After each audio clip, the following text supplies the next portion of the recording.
বাগদাদের অর্ধেক রাজত্ব, এটা দিলে পাইবেন। খলিফা হারুন রশিদ কয়, এটা কেমন বেইনসাফির কথা। গতকালকে আমার বউ কিনলো 1 আনা দিয়া, আর আজকে তুমি আমার কাছে বাগদাদের অর্ধেক রাজত্ব দাম হাঁকতেছ, এটা কোনো কথা হলো? বাহলুল নিচের দিকে চাই আঙ্গুল লড়ে আর কয়, কালকে কিনছিল না দেখা, তুমি আজকে আইসো কিনতে দেখা, এর লেখা দাম।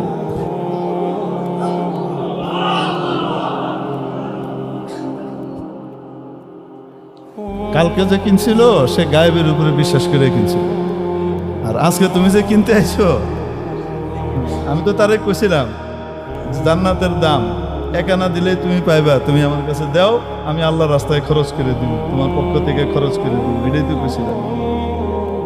আমি তো আর খাইতাম না, আমরা দাও, আমি আল্লাহর রাস্তায় কি দিব, এটা লাগাই দিব, এটাই তো কইছিলাম। তো সওদা তো আল্লাহর লগে হইতো, আমার লগে না। তো বাদশাকে আমি দেখছি, তুমি জানলা কই থেকে দেখছি, স্বপ্নে দেখছো না, এখন আইসো।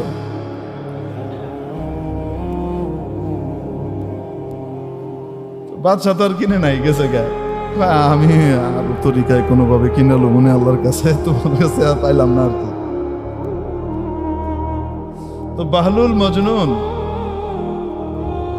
এই মজনুন পাগল টাইপের ছিল। একবার বাদশা বালাখানায় বসা, উপরে ছাদে, অনেক দূরে দেখে বাহলুল যায়, তো লোকজনকে ডেকে বলছে, এই এটারে আমার কাছে নিয়ে আসো, এই বাহলুলকে নিয়েও। তো তাড়াতাড়ি তারা করছে কি, বাহলুলকে চটপট ধরে এনে দোতলায় উঠাইতে, দোতলা অনেক উঁচা, এই ছোট দোতলা না, আমগো মতো 10 ফিটটা দোতলা না, 10 ফুটি 20 ফুটি দোতলা না। দেখেন না ব্রিটিশ আমলের দোতলা কয় তালা? আরে আপনাদের সলিমুল্লাহ মেডিকেল কলেজের 1 তালা কত উঁচা দেখেন না? ঢাকা মেডিকেলের 1 তালা 3 তালা উঁচা, ঠিক কি ঠিক না? এই আমলের দোতলা না, ওই আমলে তো দোতলা মানে বিশাল উঁচু, রাজা বাদশার বাড়ি। বলতে চট করে নিয়ে আসো। এখন এরা করছে কি, ধরে নিয়ে এসে ওখানে দড়ি দিয়ে এক ধরনের কি ছিল, ব্যবস্থা ছিল যে দ্রুত শর্টকাট উপরে উঠা যায়, নামা যায়।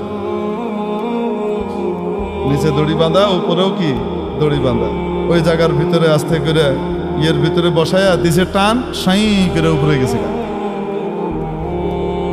যাওয়ার পরে এখন খলিফা হারুন রশিদ জিজ্ঞেস করে, আচ্ছা বাহলুল বলো তো দেখি, আল্লাহরে কেমনে পাওয়া যায়? তুমি যে আল্লাহর এত কাছাকাছি হইছো, তুমি কেমনে হইছো কত দেখি একটু। তো বাহলুল কয়, যেমনে আপনি আনলেন ওইভাবে। কয় এটা আবার কি? বলে বুঝেন নাই?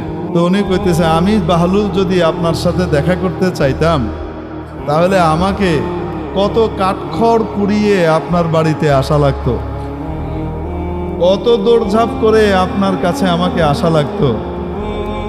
কিন্তু যেহেতু চাইছেন আপনি, আমার মতো এক নগণ্য মানুষকে আপনি আপনার এখানে আনতে চাইছেন, এজন্য সিঁড়ি দিয়ে আসতে দেরি হবে এতটুকুও বরদাস্ত করা হয় নাই, ফু করে কৃত্রিম লিফট দিয়ে উড়াই লইছে, এত তাড়াতাড়ি এসে পড়ছে। মেরে মোহতারাম দোস্ত, আজিজ ও বুজুর্গ আমার, এই কথা বলার উদ্দেশ্য হলো এই যে আল্লাহ তাবারাকা ওয়া তাআলা যদি নিজে দয়া করে আমাদেরকে তার ঘরে আসার জন্য নির্বাচিত করে না ডাকতেন, আমি আপনি আসতে পারতাম। অনেক বড় বড় শিক্ষিত, অনেক বড় বড় ডিগ্রিধারী, অনেক বড় বড় টাকাওয়ালা, অনেক বড় বড় যোগ্যতাওয়ালাদের কান পর্যন্ত আপনাদের এই মাহফিলের আওয়াজ গিয়েছে, খবর পৌঁছেছে, কার্ডও গেছে, দাওয়াতও গেছে, আসতে পারে নাই। আপনি আমি চলে আসছি, কে আনছেন? কে আনছেন? মাওলা যে আমাকে আপনাকে দয়া করে ডেকে নিয়ে আসলেন, শুকর আদায় করবো কিনা? শুকর শুধু মুখে আদায় করব না কাজে কর্মেও করব? নবীজি সাল্লাল্লাহু আলাইহি ওয়াসাল্লাম আমাদেরকে কোরআনে পাকের মাধ্যমে আল্লাহর বাণী জানিয়ে দিয়েছেন, লা ইন শাকারতুম লাযীদান্নাকুম ওয়া লা ইন কাফারতুম ইন্না আযাবি লাশাদীদ। ও আমার বান্দা বান্দিরা, যদি তোমরা আমার দেওয়া নেয়ামতের মূল্যায়ন করো, শুকর আদায় করো, তাহলে মনে রাখবা অবশ্যই অবশ্যই আমি নেয়ামত বাড়িয়ে দেব।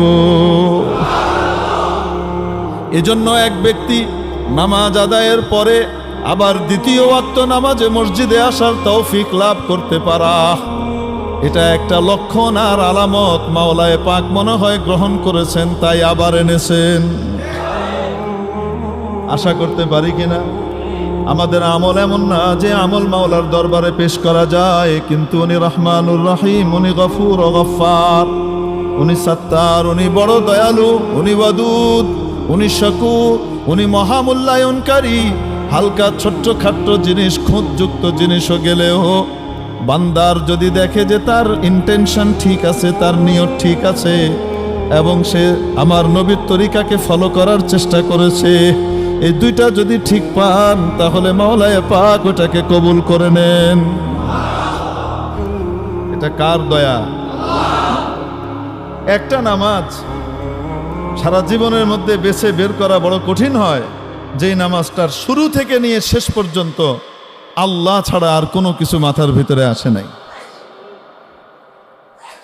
চাকরির কোনো কিছু আসে নাই, দুনিয়ার কোনো কিছু আসে নাই, ছেলে মেয়ে, আত্মীয়, পরিবার পরিজন বা অন্য কোনো ভাবনা মাথার ভিতরে আসেই নাই। পুরা নামাজটা শুরু থেকে শেষ পর্যন্ত শুধু আল্লাহ আর আল্লাহ ছিলেন, আল্লাহর স্মরণে বিভোর ছিল। এমন একটা নামাজ বের করা কি খুব সহজ? বলেন না কেন? কিন্তু নামাজ তো আল্লাহ ওই রকম চান, যেমন চান ওরকম তো দিতে পারি নাই। তারপরেও মাওলায়ে পাক কবুল করে নিচ্ছেন। এটা কার দয়া? আল্লাহ যদি ইনসাফ